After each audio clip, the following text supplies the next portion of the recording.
मारिया का तल्लक इंग्लिस्तान से था, यानी वो इंग्लैंड से थी। उसकी माँ के साथ बाकायदा सेठ इब्राहिम ने शादी की थी और ये शादी भी इंग्लैंड में हुई थी। शादी के बाद उसकी माँ यानी मारिया की माँ बीमार रहने लगी थी और उसकी उसी जगह यानी इंग्लैंड में ही डेथ हो गई थी। जब उसकी डेथ हुई तो सेठ इब्राहिम ने वहाँ से मारिया को भी पाकिस्तान चलने के लिए कहा और मारिया जो है उस वक़्त क्योंकि इतनी ज़्यादा बड़ी नहीं थी, 8 या 9 साल की रही होगी, वो भी अपने बाप के साथ पाकिस्तान आ गई थी। सेठ इब्राहिम ने कभी भी किसी को ये नहीं बताया था, ख़ास तौर पे मारिया की माँ को, कि उसने पाकिस्तान में भी शादी कर रखी है और पाकिस्तान में उसकी औलाद मौजूद है। इसीलिए मारिया यही समझती थी कि वो अपने बाप की अकलौती बेटी है। यहाँ पर पाकिस्तान में ला करके एक आलीशान बंगला जो कि सेठ इब्राहिम ने मारिया के लिए वक्फ कर दिया और उसमें अच्छी गाड़ियाँ, अच्छा खाना पीना, हर चीज़ जो है वो मारिया को सेठ इब्राहिम ने मुहैया कर दी थी। सेठ इब्राहिम क्योंकि ज़्यादातर अपने कामों में मसरूफ़ रहता था तो इसलिए मारिया ज़्यादातर अकेली ही घर में रहती थी। चंद एक नौकर थे जो कि घर में थे, लेकिन वो अपना अपना काम करके छुट्टी करके चले जाते थे। प्रॉपर कोई ऐसा नौकर नहीं था जो कि दिन रात की ड्यूटी देता हो। इसीलिए सेठ इब्राहिम जब भी चाहता था वो जल्दी या देर से जब भी घर आता था तो ज़्यादातर मारिया उसको घर में अकेली ही मिलती थी और मारिया के साथ साथ और लोग नहीं थे। मारिया यहाँ के एक बहुत ही अच्छे स्कूल में पढ़ती भी थी, लेकिन उसकी पढ़ाई जो है वो वाजबी सी थी। वाजबी सी इसलिए कि मारिया को यहाँ की ज़ुबान उस वक्त तक सही बोलना नहीं आती थी। वो उर्दू बोलती ज़रूर थी लेकिन वो टूटी फूटी उर्दू बोलती थी, क्योंकि मारिया बेसिकली इंग्लिश स्पीकिंग थी और वो इंग्लिश में ही बात करना पसंद करती थी। मारिया ने यहाँ रह कर के उर्दू सीखी और फिर वो जहाँ अपने स्कूल में जाती थी वहाँ से उसे उर्दू की अच्छी तालीम मिलने लगी और वो उर्दू को ना सिर्फ के जान गई, समझ गई। मारिया इस वक्त 9वीं जमात की तालिब इल्म थी, यानी कि वो 9वीं क्लास में पढ़ती थी। ये बात उस वक्त की है जब मारिया 7वीं क्लास में थी और उसको पहली बार ऐसा महसूस हुआ था कि उसको सोए हुए उसके वालिद ने गलत टच किया है। गलत टच उसको ऐसा महसूस ज़रूर हुआ था, लेकिन उसने इस बात को इग्नोर किया था। उसको ऐसा महसूस हुआ था कि उसका बाप भी जो कि उसी के साथ बिस्तर पर सो रहा था और वो भी सो रही थी, उसने उसे गलत टच किया है। लेकिन वो ये समझी थी कि ये जो कुछ भी हुआ है वो नींद में हुआ है और उसका बाप जो है वो गहरी नींद में सोया हुआ है, इसलिए उसको होश नहीं है। हुआ कुछ यूँ था कि गहरी नींद में सोए हुए मारिया, क्योंकि ये सारी बातें मारिया ही हमें बता रही थी, इस वक्त मैं और मदीहा बाजी मारिया के पास बैठकर मारिया की कहानी सुन रहे थे, जो कि मैं अभी आपको सारी बता रही हूँ। ये मारिया की कहानी है जो मैं और मदीहा बाजी मारिया के पास बैठकर सुन रहे थे। तो मारिया ने कहा कि मुझे ऐसा महसूस हुआ कि गलत टच मुझे हुआ है और ये एक दफ़ा हो गया, फिर मैंने महसूस किया कि हर रोज़ ही तकरीबन मेरे साथ कुछ ऐसा गलत टच होने लगा। इस गलत टच को लेकर के मैं थोड़ी परेशान रहने लगी, लेकिन क्योंकि मेरी उम्र उस वक्त 10-11 साल से ज़्यादा नहीं थी तो मैंने यही सोचा कि हो सकता है कि ये भी बाप का प्यार हो या प्यार करने का कोई तरीक़ाकार हो। मैं सेक्स को समझने लगी थी थोड़ा बहुत, लेकिन मैं इतना जानती नहीं थी कि ये क्या होता है या किस तरीके से होता है। मुझे उस वक्त इस कदर ज़्यादा नॉलेज जो है वो इस बारे में नहीं थी, क्योंकि मैं इंग्लिस्तान के माहौल से निकलकर पाकिस्तान आ गई थी। तो मैं जब आई थी तो 7-8 साल की या 9 साल की रही होंगी, तो इसलिए मुझे ज़्यादा जो है वो वहाँ के माहौल में, अगर मैं पली बड़ी होती, सारी ज़िंदगी मेरी वहाँ गुजरती, तो हो सकता है मैं 11 साल की उम्र में ही हर काम जानती होती। लेकिन यहाँ पर आने के बाद जब मैंने ये महसूस किया कि मुझे मेरा बाप जो है वो गलत टच करता है, तो मैं इसको कोई नाम नहीं दे पाई।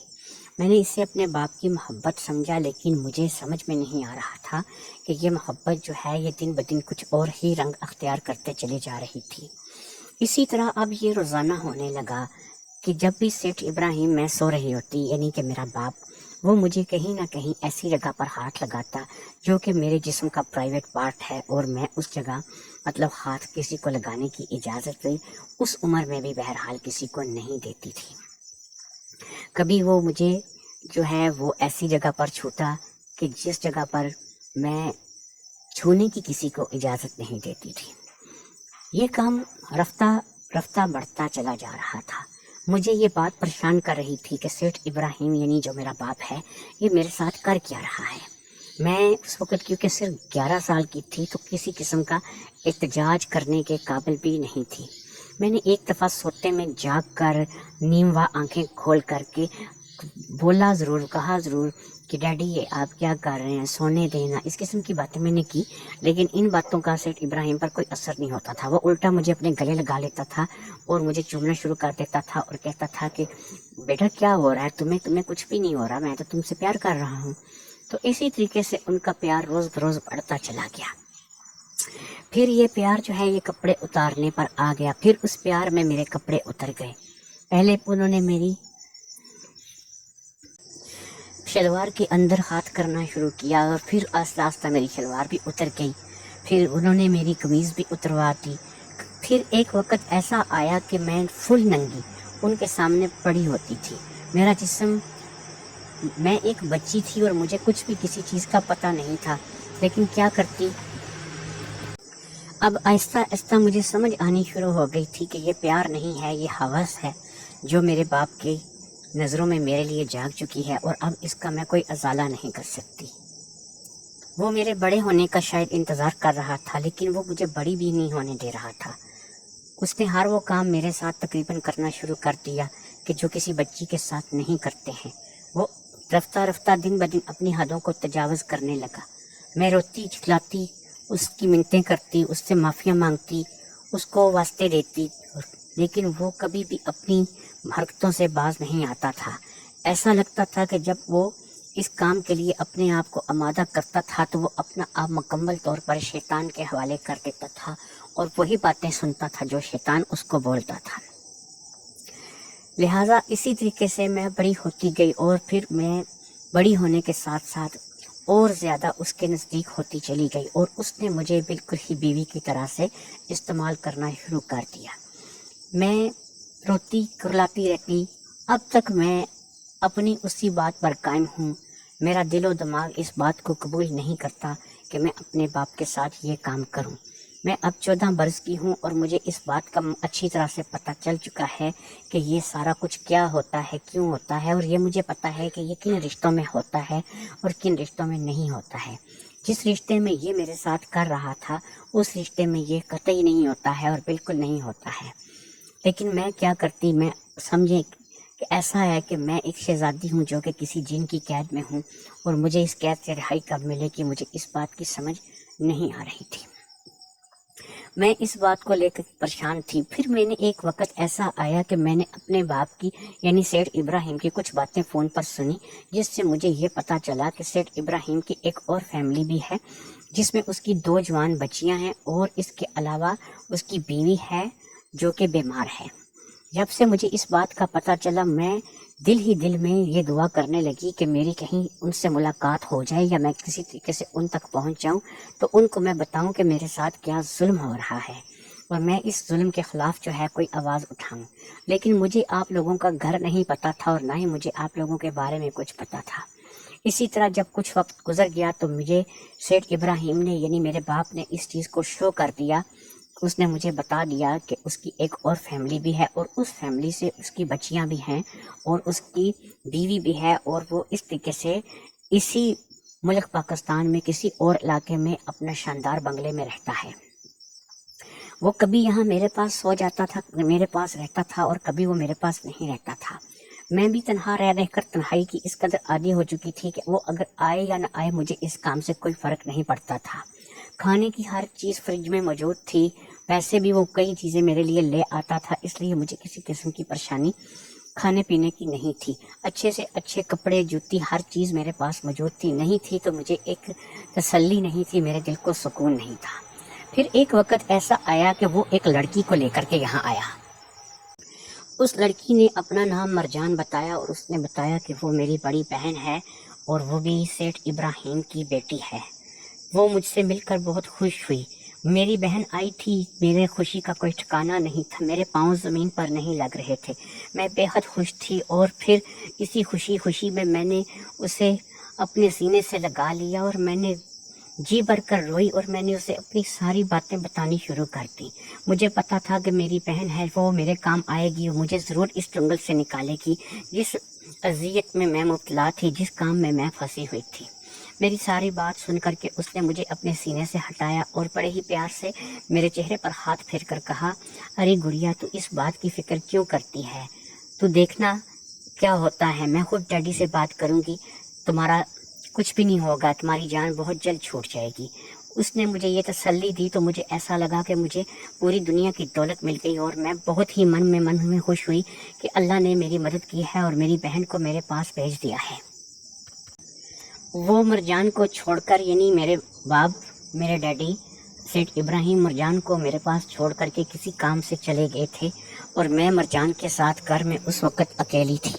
मैंने मरजान को सारी बातें जब बताई थी और मैंने रो रो कर अपना हाल दिल उसे सुनाया था, उस वक़्त घर में सिर्फ मैं और मरजान थी। फिर ऐसा हुआ कि 2-2.5 घंटे के बाद डैडी वापस आ गए और उनकी गाड़ी जो है वो लॉन में आकर खड़ी हुई और वो फिर घर के अंदर दाखिल होकर हमारे पास आ गए। तो फिर उन्होंने मुझसे कहा कि हाँ भाई मारिया, तुम्हारी बहन से मिलकर तुम्हें कैसा लगा, कैसी बातें चलती रहीं? तो मैं बहुत खुश हुई। मैंने उनको बताया कि ये तो आपने बहुत अच्छा किया है, मैं तो अकेले बहुत बोर हो जाती थी, ये तो आपने बहुत अच्छा किया है कि आप मेरी बहन को लेकर के मेरे पास आ गए हैं और अब मैं अपनी बहन को कहीं नहीं जाने दूंगी, मेरी बहन मेरे पास रहेगी और मुझे अपनी दूसरी बहन से भी मिलना है और मुझे आपके दूसरे घर भी जाना है, मुझे आपका दूसरा घर भी देखना है। कहने लगे हो जाएगा, सब कुछ हो जाएगा, लेकिन अभी नहीं, अभी वक्त नहीं आया। अभी तो सिर्फ ये है कि मरजान जो है इसे मैं यहाँ पर लाया हूँ, इसके बाद जो है बाकी लोग भी यहाँ पर आने लगेंगे और तुम्हें भी मैं लेकर के अपनी दूसरी कोठी में जाने लगूंगा। मैं इस बात से ही बेहद खुश थी। फिर उन्होंने हमें कुछ फल ला के जो कि वो बाज़ार से लाए थे हमें दिए खाने के लिए। हम दोनों बहनें वो फल खाने लगी। कुछ मशरूबात जो थे वो मैं फ्रिज से निकाल कर लाई और हम सब लोग वहाँ बैठकर खाना खाने लगे और फल खाने लगे और उन मशरूबात को पीने लगे। मैं आज बहुत खुश थी कि मेरी जान छूटने वाली है, मैं बहुत जल्द इस जंगल से आज़ाद हो जाऊँगी। खाना खाने, फ्रूट खाने के बाद उसके बाद हमने बर्तन समेट कर हम दोनों बहनों ने उनको किचन में रखा और उसके बाद मैं मरजान के साथ उस कमरे में आ गई जो कि कमरा मेरे लिए मखसूस था। मैं इस कमरे में रहती थी। तो मैं आपको ये बताती चलूँ कि सेठ इब्राहिम यानी मेरा बाप भी जब वो आता था तो वो भी इसी कमरे में ही मेरे साथ रहता था। हम घर के बाकी कमरों को सजो के बंद रखते थे ताकि गंद ना पड़े और एक ही कमरा जो है हम वहाँ पर रहने के लिए एक ही कमरा हम रहने के लिए इस्तेमाल करते थे। कुछ और कमरे थे जिनके दरवाजे खुले हुए थे, लेकिन वो सजे सजाए कमरे थे, उनमें हम लोग ज़्यादा जाते नहीं थे ताकि वहाँ पर गंद न पड़े।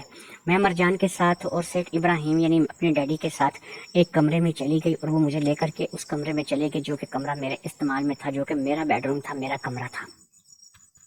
हम लोग जैसे ही कमरे में पहुंचे, मेरे बाप ने यानी सेठ इब्राहिम ने मरजान को कुछ इशारा किया और उनका इशारा पाते ही मरजान ने अपने कपड़े उतारने शुरू कर दिए। मैं इस बात को देखकर बहुत डर गई और मैंने कहा, मरजान बाजी आप ये क्या कर रही हैं, अपने कपड़े क्यों उतार रही हैं? तो उसने कहा कि कोई बात नहीं, हाँ, यहाँ पर कौन सा गैर है, तुम बहन हो और ये मेरे डैडी हैं, तो इनके सामने मुझे कैसी शर्म। तो मैंने कहा कि नहीं, शर्म होनी चाहिए, डैडी के सामने कपड़े नहीं उतारे जाते। तो वो हंसने लगी और मेरा मजाक उड़ाने लगी और उसने कहा कि तुम भी तो अपने कपड़े उतारने वाली हो अभी थोड़ी देर में, तुम्हें क्या परेशानी है? मैंने कहा नहीं बाजी, मैं तो इस बात को आपको लेकर बता रही थी कि आप मेरी जान छुड़ाएं, ये मेरे साथ गलत काम करते हैं, इनका रिश्ता मेरा रिश्ता जो है वो बाप बेटी का रिश्ता है और बाप बेटी के रिश्ते में ऐसे गलत काम नहीं होते। तो अब मरजान बाजी कहकर मार कर हंस पड़ी और उसने मुझे कहा कि यहाँ पर सब चलता है, ये जो आज की दुनिया है यहाँ पर इन चीज़ों की कोई अहमियत नहीं रह गई, इन रिश्तों की कोई अहमियत नहीं रह गई। इतना कह करके उन्होंने अपने सारे कपड़े ही अपने जिस्म से रिमूव कर दिए। उसके बाद वो मेरी तरफ बढ़ी और उन्होंने उसी हालत में मेरे कपड़े रिमूव करने शुरू कर दिए। मैंने हंसमे रवायत चीखना चिल्लाना और फिर चीखने चिल्लाने के बाद मिन्नतें समाजतें शुरू कर दी, लेकिन मेरी दोनों के आगे एक न चली।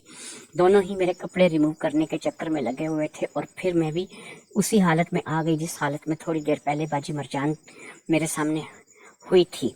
यानी मरजान भी अब ऐसी हालत में थी कि उसको हम बयान नहीं कर सकते और मैं भी उस हालत में थी कि मैं भी बयान नहीं कर सकती थी। और फिर मेरे साथ वही काम शुरू हो गया जो अरसद रात से होता चला आ रहा था, जिसको मैं पता नहीं कब से 4-5 साल से नहीं, बल्कि मुझे ऐसा महसूस होता था 4-5 सदियों से बर्दाश्त करती चली आ रही हूँ। इस काम में मरजान बढ़ चढ़ के हिस्सा ले रही थी और मरजान ऐसे ऐसे काम मेरी आंखों के सामने डैडी के साथ कर रही थी कि जिसे देखकर मेरे रोंगटे खड़े हो गए। मैंने कभी ऐसे काम न डैडी को करने दिए थे और न डैडी ने मेरे साथ किए थे, लेकिन मरजान थी कि वो हर हद को क्रॉस करती चली जा रही थी। इस कदर गंदी जहनीत, इस कदर गंदा निज़ाम मुझे आज तक समझ में नहीं आई थी। मैं इंग्लैंड में 7-8 साल तक रही थी और मुझे ऐसी चीज़ें नहीं आती थी और ना ही ऐसी चीज़ों का पता था जिन चीज़ों पे मरजान चल रही थी और जिन रास्तों पे मरजान चल रही थी।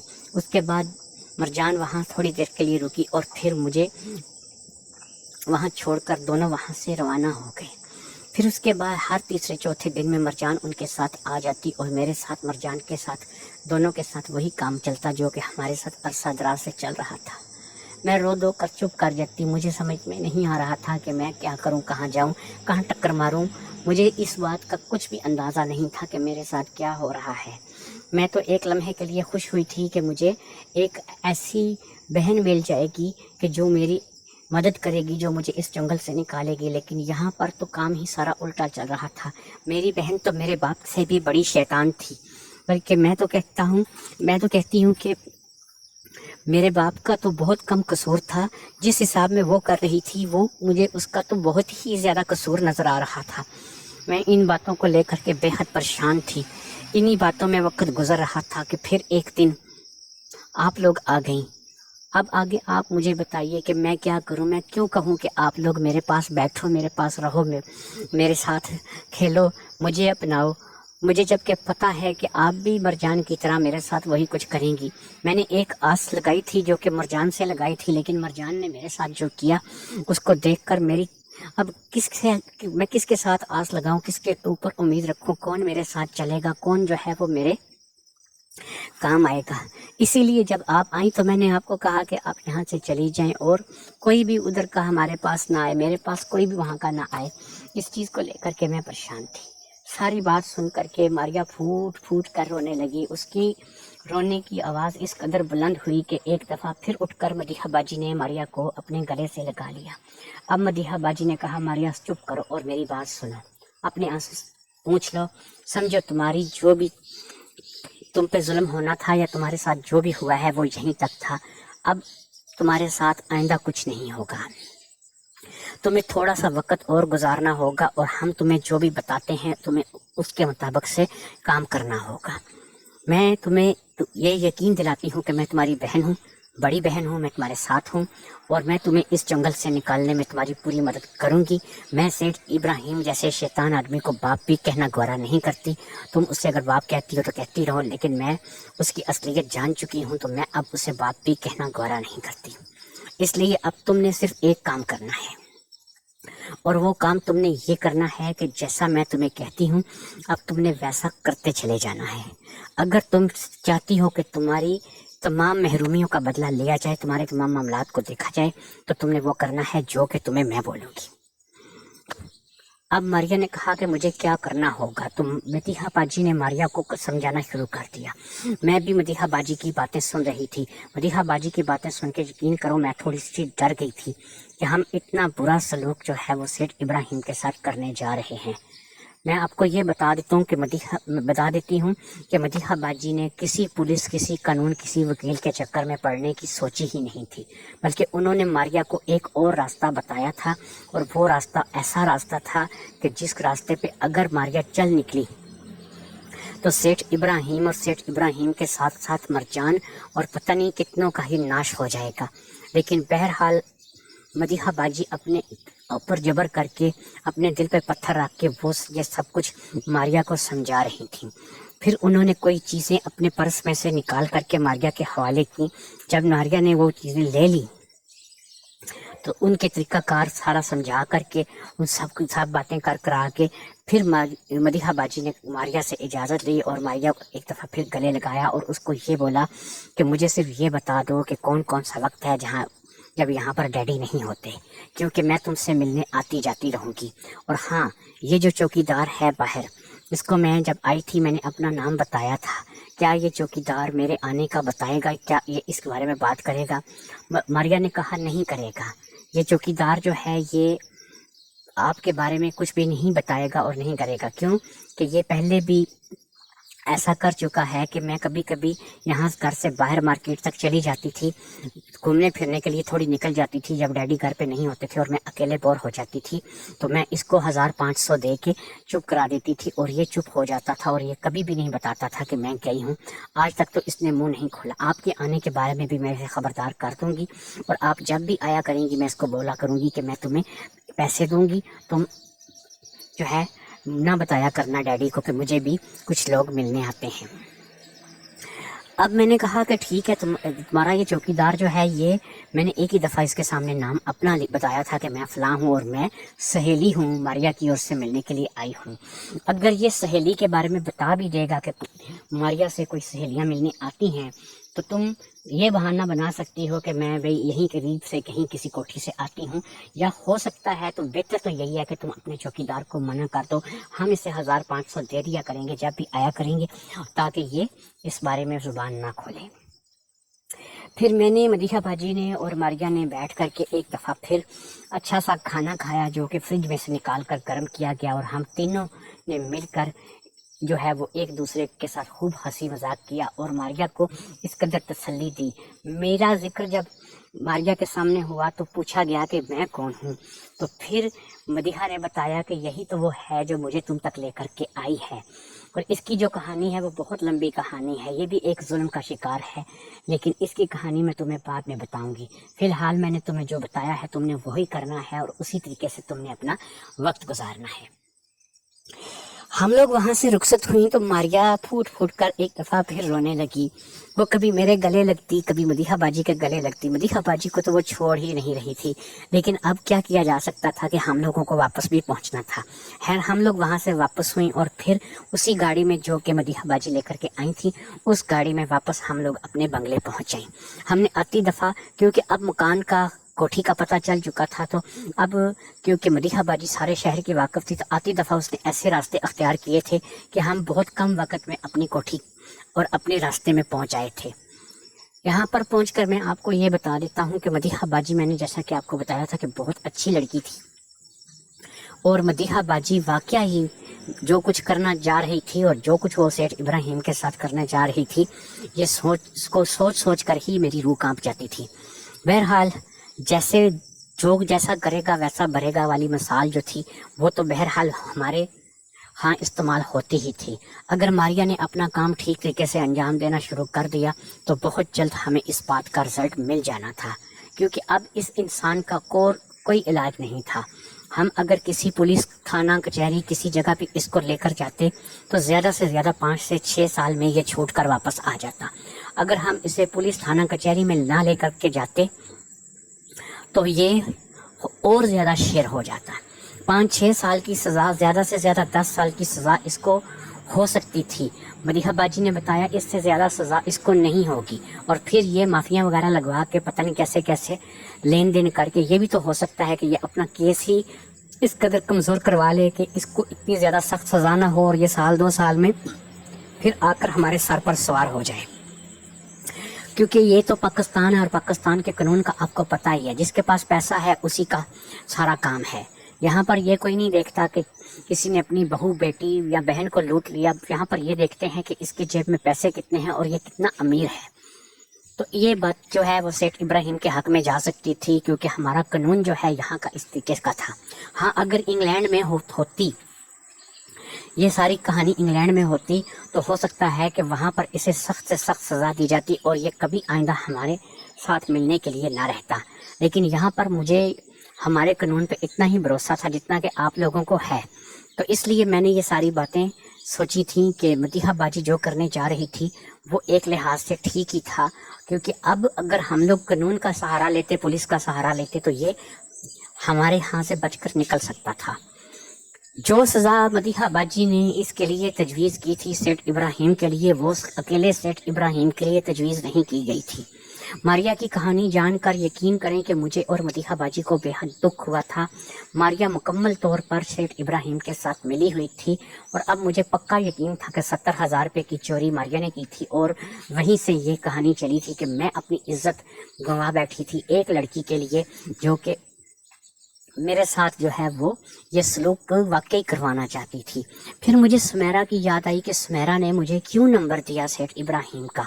तैयबा ने और सुमेरा ने जो यानी कि तैयबा ने जो नंबर दिया था सुमेरा को, सुमेरा ने नंबर दिया मुझे। सेठ इब्राहिम तक मैं कैसे पहुंची, मुझे इस बात की अभी तक समझ में नहीं आ रही थी कि सेठ इब्राहिम ही क्यों। और अगर ये 70,000 रुपये मेरे चोरी मरजान ने किए थे तो सेठ इब्राहिम ने ये 70,000 रुपये चोरी करवाए होंगे, लेकिन बाकी सारी उसने जो कहानी थी वो कैसे बुनी, बाकी सारा जाल मेरे खिलाफ कैसे बुना गया, ये बात मुझे इस वक्त समझ में नहीं आ रही थी। लेकिन बहरहाल कभी न कभी इस बात का मुझे पता चल ही जाना था और मुझे इस बात की समझ आ ही जानी थी। फिर नाजिया वाली कहानी कि नाजिया भी अपना आप गंवा चुकी थी और वह भी सेठ इब्राहिम के भी आगे और कुछ अनजान लोगों के आगे भी। मरजान कैसे फंसी या मरजान जो है वो खुद शैतान थी या मरजान की क्या कहानी थी ये मैं नहीं जानती थी, क्योंकि मरजान की कोई भी वीडियो या वीडियो क्लिप मुझे सेठ इब्राहिम के किसी भी मोबाइल कैमरा वगैरह में नहीं मिला था। तो फिर यही हो सकता है कि मरजान सेठ इब्राहिम की पार्टनर क्राइम हो, यानी कि वो जुर्म करने में बराबर की शरीक हो सकता है कि जब सेठ इब्राहिम हमारे साथ या फिर नाजिया के साथ या फिर और लोगों के साथ ये काम करता था तो उस वक़्त वीडियो बनाने वाली और कोई ना हो, बल्कि ये मरजान ही हो जो वीडियो निकालती हो, क्योंकि सीसीटीवी कैमरेज में आवाज़ नहीं होती थी और हमने जो वीडियो देखी थी उनमें बाकायदा आवाज़ थी जो कि आवाज़ रिकॉर्ड हुई थी। इसका मतलब है कि उन कैमरों की रिकॉर्डिंग थी जो कि मोबाइल कैमरे थे या फिर वो दूसरे कैमरे थे। तो ऐसी चीज़ें मरजान इस्तेमाल करना बड़े अच्छे तरीके से जानती थी। अब मरजान के बारे में सब कुछ सोच लिया था मैंने कि अब ये सारा कुछ मरजान ही से स्टार्ट हुआ था, लेकिन मुझे अभी भी सुमेरा का करतार और फिर मुझे तैयबा ने सुमेरा को नंबर दिया, सुमेरा ने मुझे दिया, ये चीज़ें मेरी समझ में नहीं आ रही थी। बहरहाल इन नंबरों को, इन चीज़ों को लेकर के मैं सोच भी नहीं रही थी और मैं सिर्फ इस वक्त ये सोच रही थी कि अब मरजान के साथ और सेठ इब्राहिम के साथ क्या होने जा रहा है। मदीहा बाजी ने जो हिकमत अमली चलाई है, क्या वो हिकमत अमली जो है अब वो काम करेगी या नहीं करेगी, और अगर वो हिकमत अमली काम करेगी तो फिर सेठ इब्राहिम की और मरजान दोनों की खैर नहीं थी। हम दोनों घर आ गई और घर हम इस तरीके से आई थी कि मरजान मदीहा बाजी पहले घर चली गई थी और मैं तकरीबन 10-15-20 मिनट का वक्फा डाल के पैदल घर गई थी, जो कि मेरी रूटीन थी और जिस तरीके से मैंने अपनी रूटीन रखी हुई थी। खैर मैं घर में आ गई थी और मुझे घर में आकर के सिर्फ एक ही काम करना था कि अब मुझे थोड़ा सा आराम करना था, सोना था, क्योंकि इस सफ़र में इस सारी बात में बेहद थक चुकी थी। जहन मुख्तलिफ सोचों की आमाजगाह बना हुआ था, लेकिन इसके बावजूद नींद मुझ पे हावी हुई और मैं फिर सो गई। अगले दिन सब कुछ हस्बे मामूल था। अब हमें सिर्फ ये करना था कि हमें मारिया के साथ मिलते जुलते रहना था और मारिया को वो चीज़ें मुहैया करनी थी जो कि अब मारिया के काम आ सकती थी, और मारिया ने सेठ इब्राहिम और मरजान का जो इलाज करना था वो हमारे ज़रिए से ही करना था। हम दोनों आंखों ही आंखों में एक दूसरे को इशारे कर रही थी और आंखों ही आंखों में मुस्कुरा रही थी कि हमने एक ऐसा निज़ाम कर लिया है, हमने एक ऐसी सोच ली है कि जो अब हमारे काम आएगी। ये सोच क्या थी, ये निज़ाम क्या था और हम सेठ इब्राहिम और मरजान के साथ क्या करने जा रहे थे, ये इंशाल्लाह आपको बहुत जल्द हम दोनों से पता चल जाएगा। मैं बताऊं या मदीहा बाजी बताए, हम दोनों में से कोई ना कोई आपको ये इस बात से ज़रूर आगाह कर देगा। आपको मैं ये बताती चलूं कि मैं मदीहा बाजी के चेहरे पर बहुत ज़्यादा मुस्कुराहट देख रही थी। जब से वो मारिया से मिली थी उससे भी बहुत अच्छा लगा था कि उसे एक बहन मिल गई है, एक बिल्कुल गुड़िया सी बहन जो कि बहुत ही प्यारी थी, बड़ी ही खूबसूरत थी, मगर क्या करें बेचारी जुल्मों से मारी थी। कुछ दिन इसी तरह से बीत गए और कोई भी गैर मामूली वाक़या पेश न आया। اب सेठ इब्राहिम ने मुझे बुलाना भी बंद कर दिया था और वो मुझे कभी भी अपने किसी मकसद के लिए कॉल नहीं करता था और ना ही मुझे बुलाता था। शायद वो भी इस चीज़ से तंग आ गया था या डर गया था या कुछ ऐसा हुआ ज़रूर था, या फिर उसी डेटा लीक वाले मामले को लेकर के उसके जहन में कोई ऐसी बात ज़रूर थी कि अब वो मुझे नहीं बुलाता था। मैंने भी शुक्र अदा किया था कि चलो मेरी इससे जान छूटी और मैं अब काफ़ी अपने आप को बेहतर महसूस कर रही थी। मुझे ये चीज़ अच्छी लग रही थी कि मैं अब ये काम नहीं करती।